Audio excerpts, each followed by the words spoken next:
What is up, everybody? This is Stevie Breach coming to you here today. We had Western Day at work today, and it was pretty freaking cool.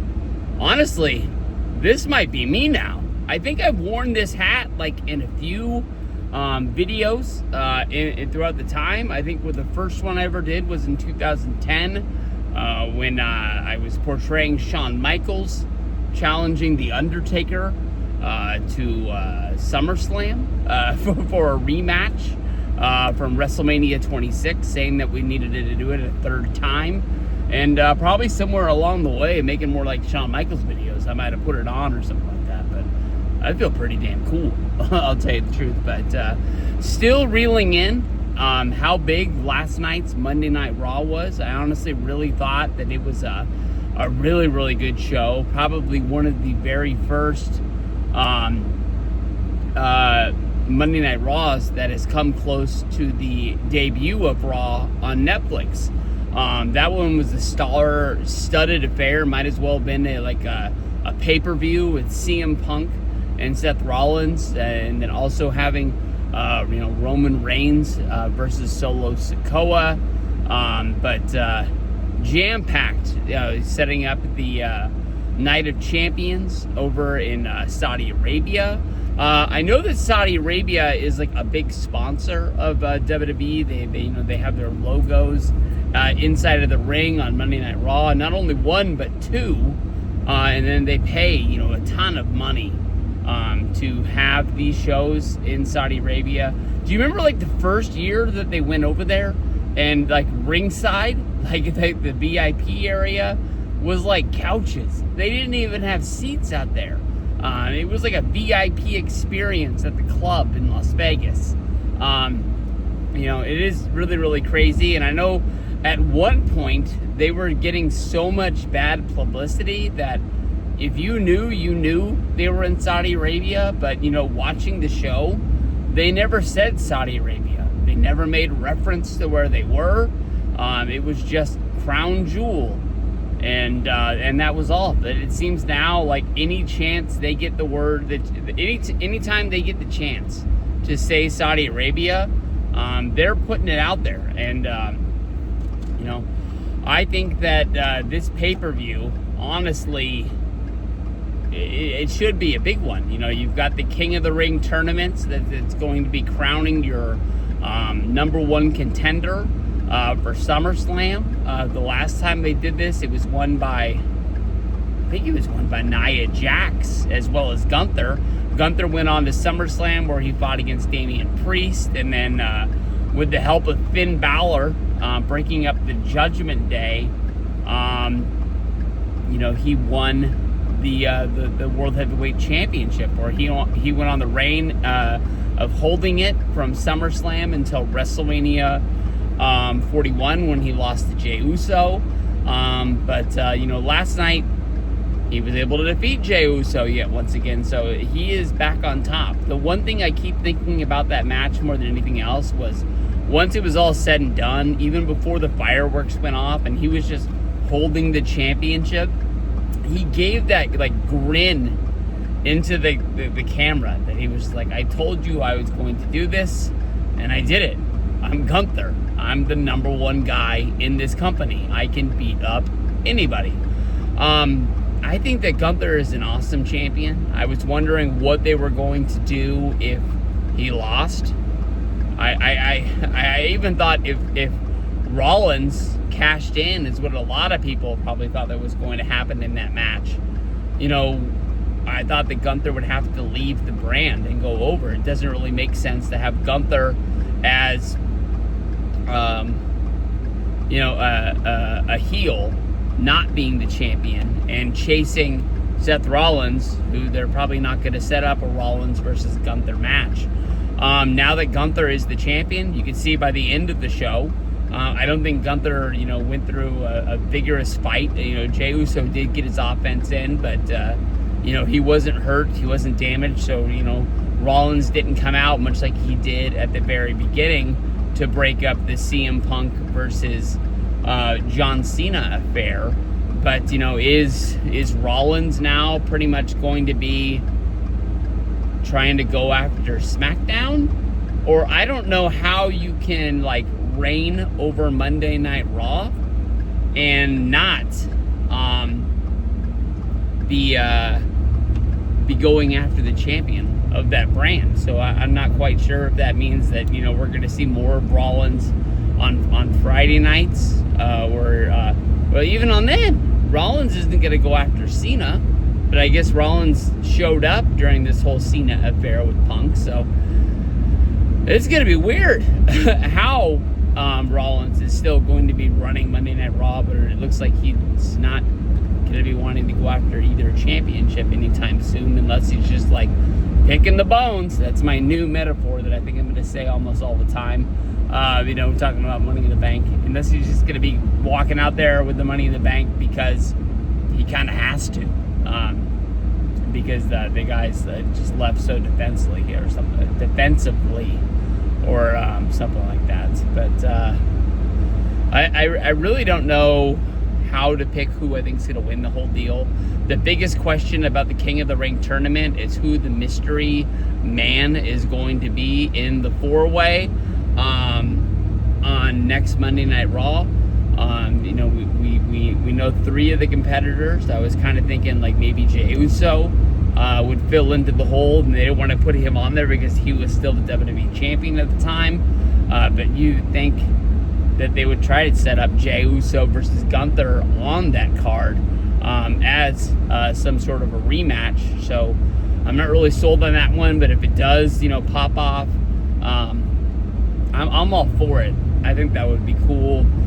Seth Rollins is one person that I'm thinking of, but it doesn't really make a lot of sense for Seth to be in there with Bronson Reed. But then again, when you look at the women's four-way that was on Raw last night, Liv Morgan and Roxanne Perez, both from the Judgment Day, were both in the same match. And if they were truly, really on the same page, at one point they really were, you would think that that they would have the big advantage, and especially if Roxanne was going to help Liv Morgan win that, to sort of show her alliance to them, and make sure that they didn't really feel like she was out for her own. But that's a whole deal.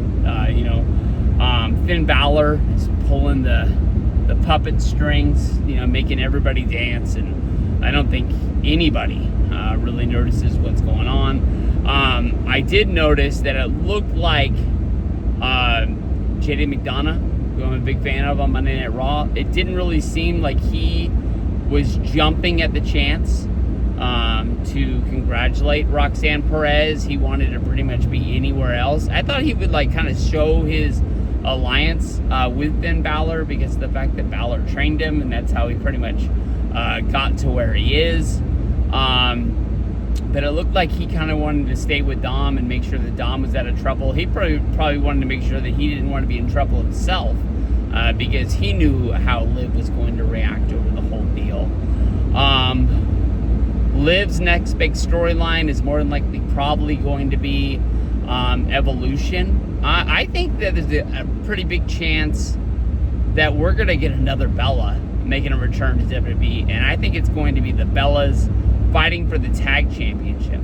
I do like the thought of Liv versus Nikki Bella. I like both of them, and that is, you know, sort of like a, you know, today versus yesterday. If you remember the first Evolution pay-per-view, they were going to do Alexa Bliss versus Trish Stratus as one of the big matches that was supposed to emphasize, you know, today versus yesterday. And I don't remember what the circumstances were, but Mickie James and Lita were added to that, making it a tag match. And I thought it was because, like, Alexa Bliss had an injury or something like that. Not where it wasn't that she wasn't able to work, but it's just that she wasn't going to be able to do a majority of the work. But that pay-per-view was still long ago, and like I said the other day, I've never even seen that pay-per-view, and I don't know what's going on in the world to make me care about Evolution 2. I'm not going to be one to say like I love women's wrestling, I like good women's wrestling. Do I think they're going to be able to put on a pay-per-view of 2.5 to 3 hours of all good wrestling? I don't think so. That's just me. I mean, I didn't watch the last one. I don't think I'm going to watch the next one. And I watched that press conference at the end of Money in the Bank with Triple H. You're not fooling me by making me think that Triple H wasn't, swerving the truth just a little bit when he was talking about R-Truth. I don't think he was. I think he was fibbing a little bit more when he was talking about how excited he was to put on Evolution. If he was going to put on Evolution 2, they wouldn't have waited this long and made sure that it was going up against All In Weekend for it to go up against. That's just me. I think they're just trying to take some people who love WWE and make sure that those people don't turn on AEW to find something that they love. That's just big match for Night of Champions is really going to be Punk versus Cena. I listened to a few podcasts, a few videos today. Seeing if people are really hyped as I am. I am telling you that I'm damn near ecstatic. And I told my girlfriend what day this pay-per-view was going to be on, and it was going to be earlier because it was going to be in Saudi Arabia. Apparently she thought we were going blueberry picking or something like that, so hopefully some sort of compromise can be met. In this day and age, I guess you can sort of watch the pay-per-views anytime you want to. You don't have to watch them live. You just kind of have to stay off of Twitter and social media. So I'm going to do my best to make sure I keep her happy. But blueberry picking, yeah, that's a thing. Okay. But, when people were talking about the Cena thing, the first thing that came to my mind more than anything else was the tweet that Punk sent out. And the tweet is being referenced a lot. And that is basically where WWE on Fox tweeted out a quote from The Miz, saying, I don't even think he referenced the Crown Jewel pay-per-view or Saudi Arabia or anything, but Punk just hit him with the, go suck a bloody D. I hope I can say that. The last one, it didn't want to monetize it. I saw the video, and it had, the question mark, I think. I don't know what it was, but it was hey, we have to review this, and it's going to be a while. And it took a long while before it flipped over. But I think a lot of people remember that, and I'll tell you the truth. Unless Punk did a promo in the ring talking about Saudi Arabia and blood money, I don't think it's as bad as I remember him being they shouldn't be going there and doing this and that, unless it was in some sort of a podcast interview or something like that. CM Punk even referenced in 2011 when he became the voice of the voiceless. I don't really know how to describe what his character was when I first noticed him when he was in ECW. I didn't watch him in ROH. I didn't watch him in TNA. Anywhere else that he wrestled before he got to WWE/ECW and was wrestling, just incredible. I don't really know what the character was, but he had something in him that you could see. Even when he did the Survivor Series, where I think it was DX, Hardys, and CM Punk. Triple H and Shawn Michaels just couldn't believe that they were all in the ring with that much star power, and the fans were just chanting CM Punk, CM Punk. That guy is something special.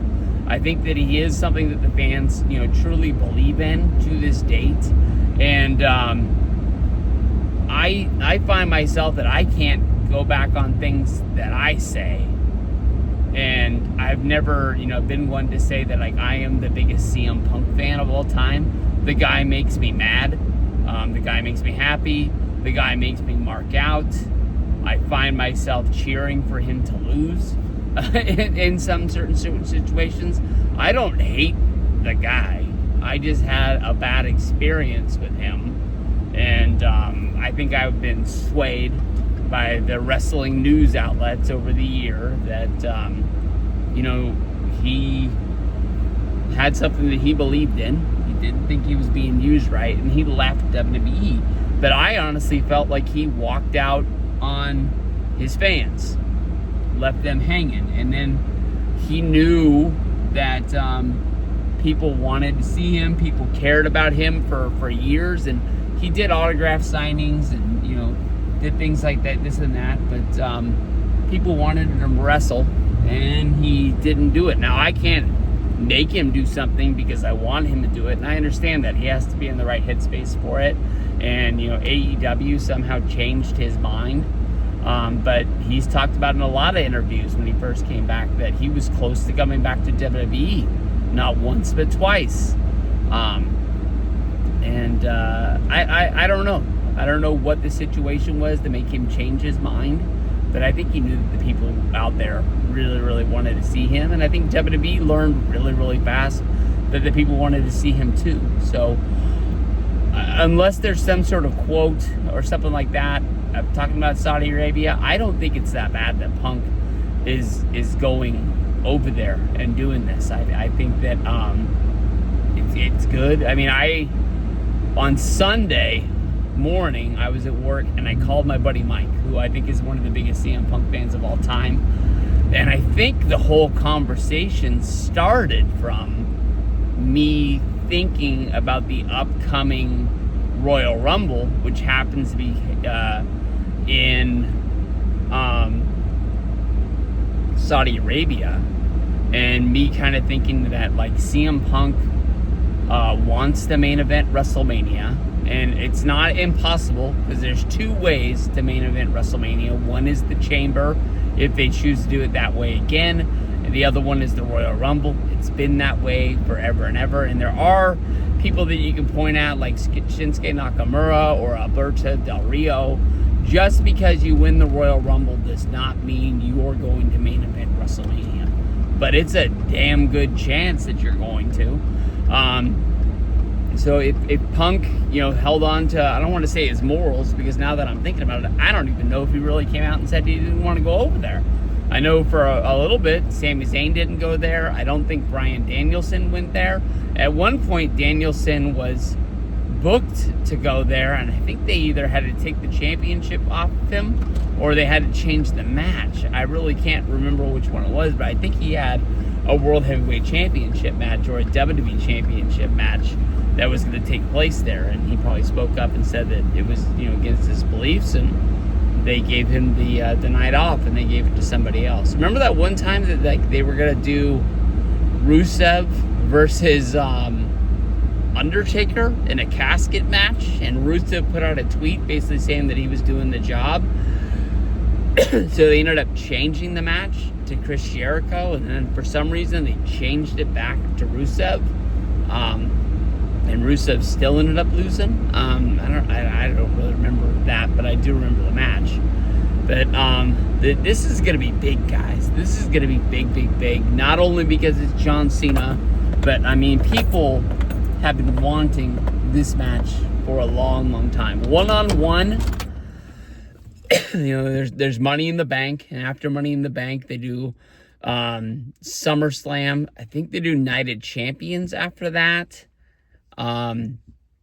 There's the really good match that sets up WrestleMania 29, where they did it on Monday Night Raw, and that was almost a 5-star match.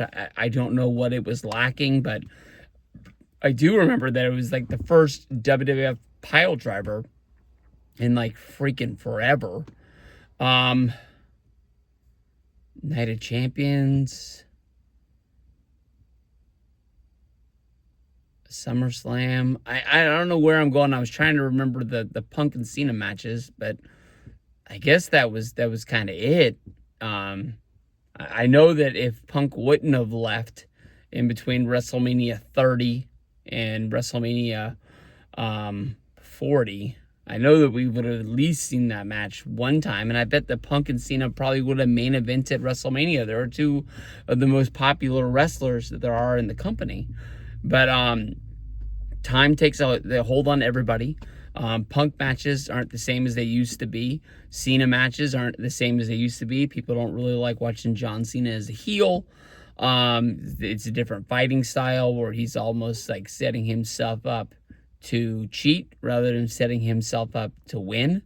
So I mean, it's probably going to end with the belt shot somewhere along the way, but I still think that there's a really good chance that Punk wins the Rumble in January, or maybe it'll be in February. It was February 1st this year, and then he goes on to fight in the main event of WrestleMania 42 in Las Vegas. So this pay-per-view is huge, guys. This is going to be really, really big. It's going to be really, really huge. I'm already telling you that Cena's going to win, but I think this is the one time we're going to get Punk versus Cena.